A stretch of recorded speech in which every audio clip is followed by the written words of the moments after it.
Hello dear students.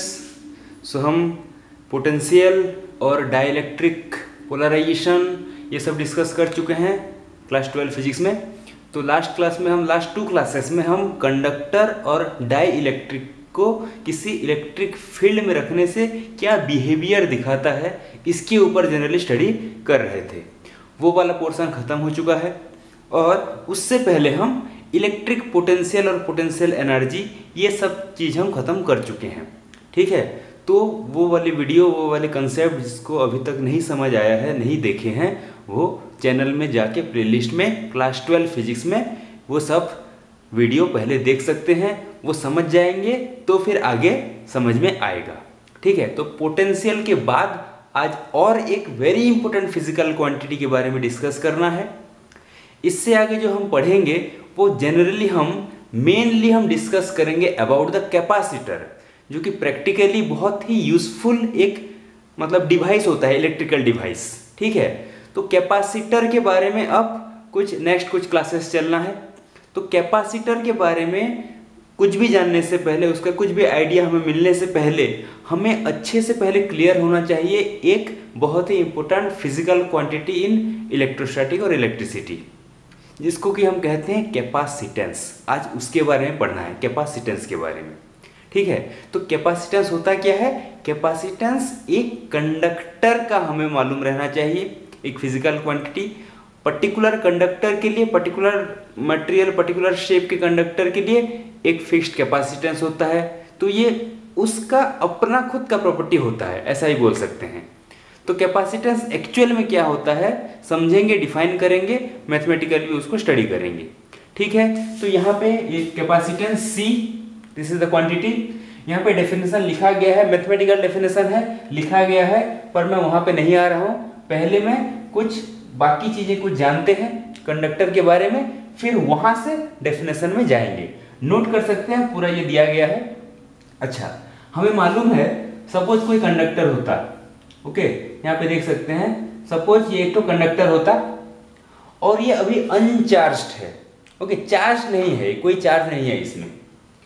तो अगर किसी यूनिट पॉजिटिव चार्ज को ठीक से समझेंगे, इन्फिनिटी से अगर हम लेके आए किसी पॉइंट पे, तो वहां पे हम बोल सकते हैं कि कोई वर्क डन नहीं करना है क्योंकि ये अनचार्ज है पहले।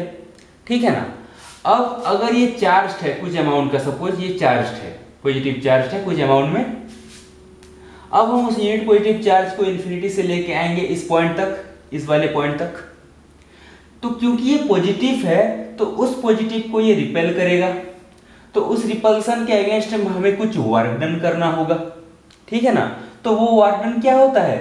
वो होता है पोटेंशियल एट दिस पॉइंट। ये तो हम पढ़े ना, work done in bringing unit positive charge from infinity to a point. तो जो वर्क डन करेंगे due for bringing that unit positive charge, okay, अगर Q अमाउंट का चार्ज होता तो W/Q करते पोटेंशियल के लिए एट दैट पॉइंट। तो अब क्या होगा, जब इसको हम चार्ज किए तो हमें कुछ पोटेंशियल मिला। पहले हमें कोई पोटेंशियल, कोई वर्क डन नहीं करना पड़ रहा था, अब हमें कुछ पोटेंशियल मिला। तो जब हम चार्ज कर रहे हैं तो इसके सरफेस के ऊपर किसी भी पॉइंट में हमें पोटेंशियल मिल रहा है। अब इस चार्ज को अगर हम बढ़ा देंगे और ज्यादा अगर बढ़ा देंगे तो अब ये ज्यादा रिपेल करेगा, तो ज्यादा वर्क डन करेंगे तो उस पॉइंट पे पोटेंशियल भी ज्यादा हो जाएगा। वही बात है ना, ज्यादा चार्ज बढ़ाने से किसी कंडक्टर में उसके सरफेस के ऊपर पोटेंशियल इंक्रीज कर रहा है। ठीक है ना। तो उसको हम कुछ ऐसे लिख दिए हैं, Q proportional to V। Charge बढ़ाते जाएंगे तो उस चार्ज के वजह से पोटेंशियल बढ़ता जाएगा उस कंडक्टर में, कंडक्टर की बात है। ठीक है ना, Q प्रोपोर्शनल टू V। तो इसी से हम मैथमेटिकली कोई ऐसे लेके आए, Q is equal to C into V लिखे हैं यहाँ पे। C is a constant for that conductor, that particular conductor. Q equal to CV, C equal to हो गया Q/V। तो इस C को ही हम बोलेंगे what? It is the capacitance. तो इस कंसेप्ट से ही कैपेसिटेंस का हम डेफिनेशन निकाले हैं, C इक्वल टू Q/V। अब डेफिनेशन देख लेते हैं। कैपेसिटेंस ऑफ ए कंडक्टर, उस कंडक्टर के लिए capacitance is the ratio between charge on that conductor Q and potential on it due to that charge Q/V। C equal to Q/V, this is the definition. और क्या बोल सकते हैं, मतलब जितना चार्ज हम उसको देंगे यूनिट पोटेंशियल इंक्रीज करने के लिए, अगर V इक्वल टू 1 वोल्ट हो जाए तो C इक्वल टू Q, जितना चार्ज देंगे यूनिट पोटेंशियल इंक्रीज करने के लिए उसको हम बोलेंगे कैपेसिटेंस। ठीक है, ये C equal to Q by V, बहुत इंपॉर्टेंट। ठीक है, अच्छा कुछ जनरली बातें जान लेते हैं। इसका SI unit it is farad, note करेंगे फराड। ठीक है, तो 1 farad equal to 1 coulomb by 1 volt, यहीं से आएगा। 1 फराड इक्वल टू इसका क्या होता है 1 कूलम, इसका होता है वोल्ट, 1 कूलम बाय 1 वोल्ट।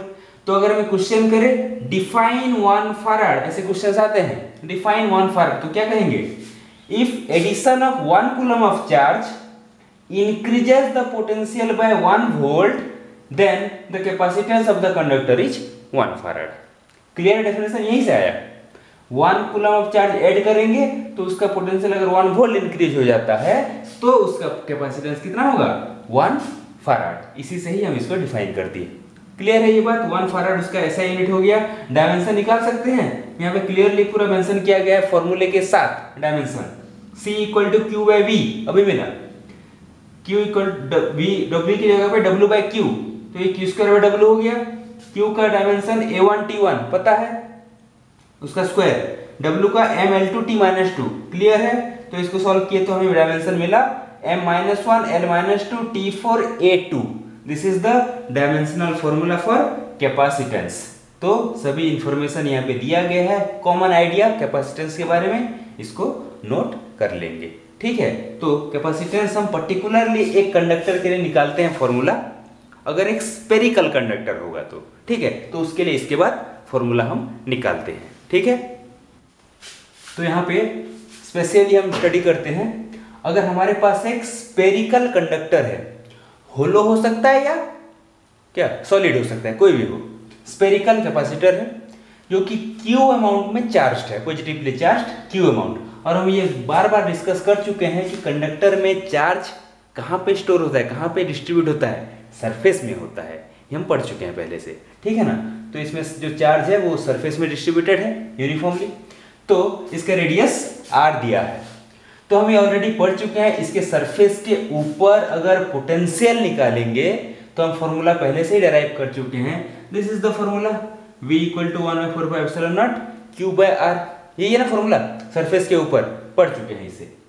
तो ये हो गया V, Q अमाउंट का चार्ज है, तो कैपेसिटेंस Q बाय V करेंगे। क्लियर है, Q बाय V, तो इसको यूज कर दिए Q बाय V, तो Q कट गया। Finally this is the capacitance of that conductor. अगर एक स्फेरिकल कंडक्टर है और उसका रेडियस दिया है तो हम कैपेसिटेंस ऐसे निकालेंगे। ठीक है, तो उसके लिए चार्ज जानना या पोटेंशियल जानना not necessary in that case. Radius मालूम है तो उस पर्टिकुलर स्फेरिकल कंडक्टर का हमें कैपेसिटेंस मिल जाएगा 4πε0 r। This is the capacitance का फॉर्मूला उस कंडक्टर के लिए, स्फेरिकल कंडक्टर।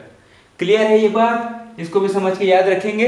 अच्छा, यहाँ पे कुछ इंटरेस्टिंग बातें जान लेते हैं, एक बहुत ही इंपॉर्टेंट, यहाँ पे एक क्वेश्चन समझ के उसको चलते हैं। Find radius of spherical conductor of 1 farad capacitance.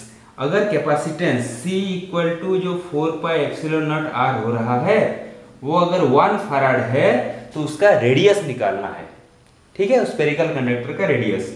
So r will be 1 farad divided by 4πε0, और ये कितना होता है 1/4πε0, इट इज 9 इंटू 10⁻⁹, ये हमें मालूम है, इतना ही होता है।